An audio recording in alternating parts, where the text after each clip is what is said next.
Just passing by, because I got a bit lost. It's funny. 60 minutes ago, I was this really brilliant woman. And now I've got this old face back again.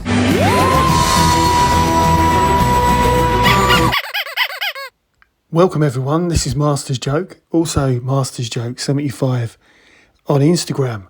So what did you think of the new Children in Need Doctor Who special? I've got to say it was I thought it was fantastic. I've watched it probably about 25 times. It was I thought it was hilarious. Not to be taken too seriously, but I think it fits into the Doctor Who canon. And as RTD said, it's not a comedy skit. It's it's a proper scene. It's a proper Doctor Who mini-sode, and it's great to have them back.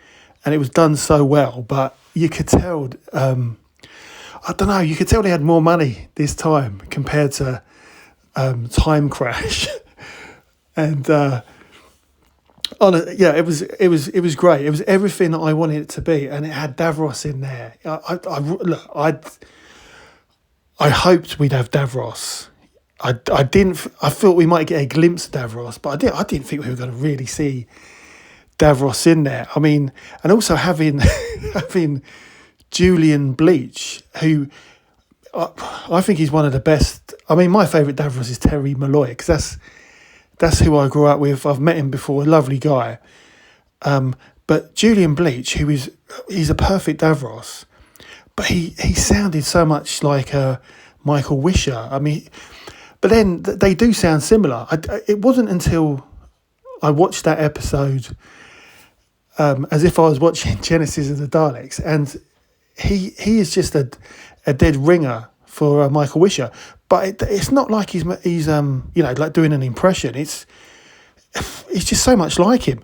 But also his look in his Nazi uniform, he looked very much like Tarkin from Revenge of the Sith.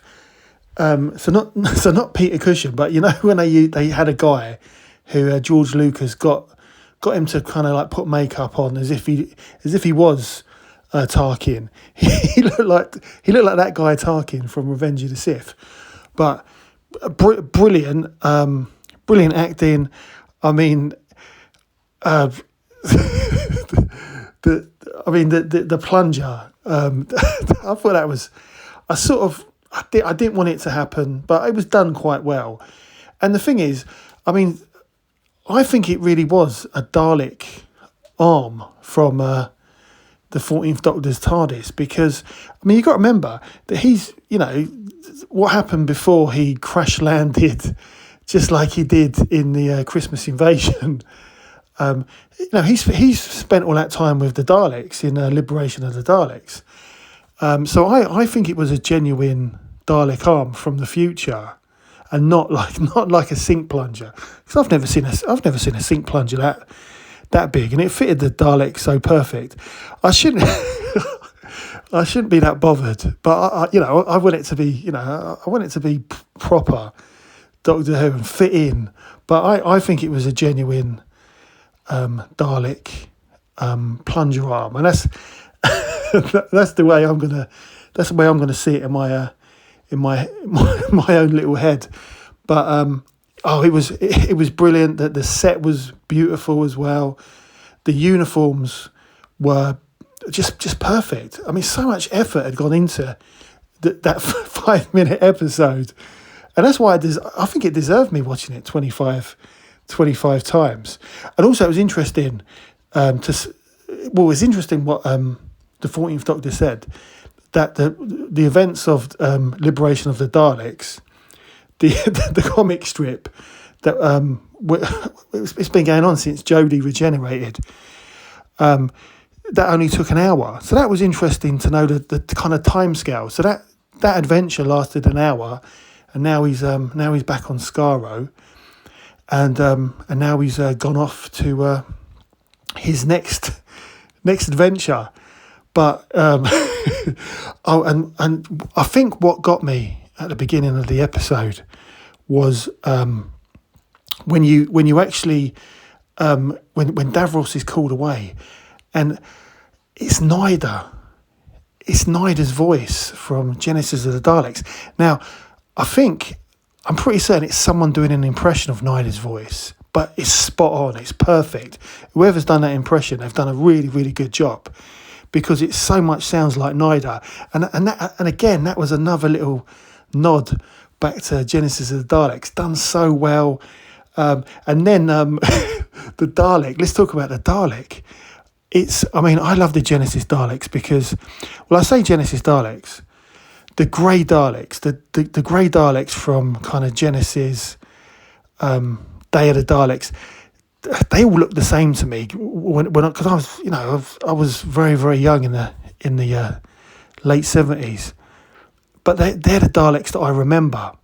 I didn't know all the different variations, through time, going all the way up to the final Dalek story with Sylvester McCoy, but they were the Daleks, those dark grey Daleks, and just seeing one, it's the best I've ever.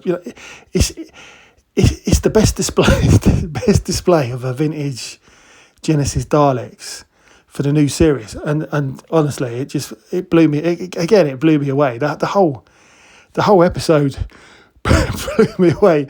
Even that multi-dexterous claw. That was fun. I like the look of that and the way the TARDIS crashed into it. And then you've got the Ruby Ray Blaster as well.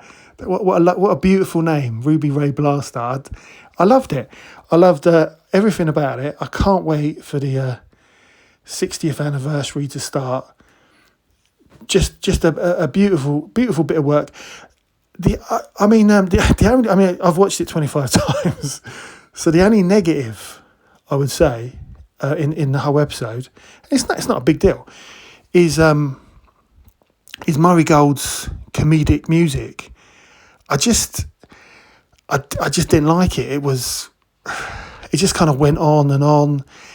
I just didn't like it. Murray Gold. His music is beautiful. It's wonderful music, but it just didn't work. It didn't work with it kind of.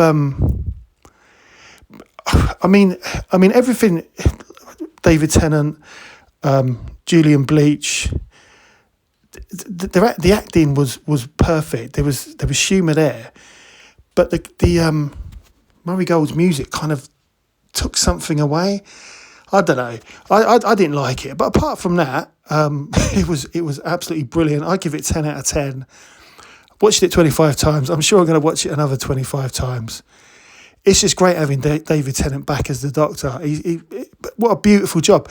And then watching afterwards, I watched Doctor Who Unleashed. It was only 1.5 minutes on YouTube, and that was a fun behind the scenes with David Tennant having he did it on his birthday, and it was great. Really, really good.